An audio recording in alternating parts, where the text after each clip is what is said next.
কৃষ্ণ জয় গুৰু শংকৰ আমি জয় জয়তে আজি এই তেজপুৰ জিলা শাখাৰ বিষ্ণুজ্যোতি সমন্বয় ক্ষেত্ৰত জামুগুৰিহাট বাকলাৰ পৰা আমি সমস্ত ভক্তপ্ৰাণ ৰাইজলৈ ভক্তিবৰাশে নিবেদন কৰিছোঁ।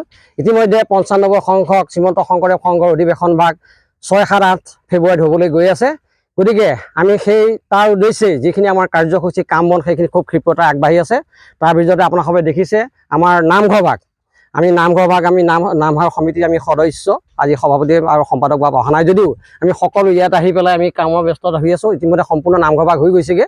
এতিয়া মাত্ৰ সামান্য অলংকাৰ লগাবলৈ বাকী আছে আৰু সেইখিনি কামত আমি এতিয়া ব্যস্ত হৈ আছোঁ। আপোনালোকে দেখিছে এয়া সিফালৰ সকলো কামত লাগি আছে। গতিকে আমি আশা কৰিছোঁ খুব কম সময়ৰ ভিতৰত এই কামসমূহ সম্পূৰ্ণ হৈ উঠিব আৰু আমি খুব কম সময়ৰ ভিতৰত অহা ১৭ তাৰিখে আমি ১৭ জানুৱাৰীত আমি গুৰু আসন প্ৰতিষ্ঠা হ'ব।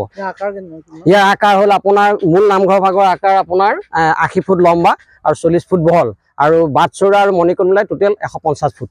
গতিকে আমি এই কামখিনি ইতিমধ্যে হৈছেগৈ আৰু অতি সোনকালৰ ভিতৰত আমাৰ হ'ব। অহা ১৭ জানুৱাৰীত আমাৰ গুৰু আসন প্ৰতিষ্ঠা হ'ব। গতিকে আমি আশা কৰিছোঁ সেই অনুষ্ঠান বা সাফল্যমণ্ডিত কৰিব সমস্ত ভক্তবান্ধৱক আমি আমন্ত্ৰণ জনাইছোঁ। গতিকে উক্ত দিনা ১৭ জানুৱাৰীত আহি পেলাই যাতে আমাৰ এই অনুষ্ঠান বা সাফল্যমণ্ডিত কৰিব তাৰ বাবে সমস্তজন ভক্তপ্ৰাণ ৰাইজৰ ওচৰত ভক্তিবৰাশে নিবেদন কৰিছোঁ। কৃষ্ণ কৃষ্ণ জয় গুৰু শংকৰ।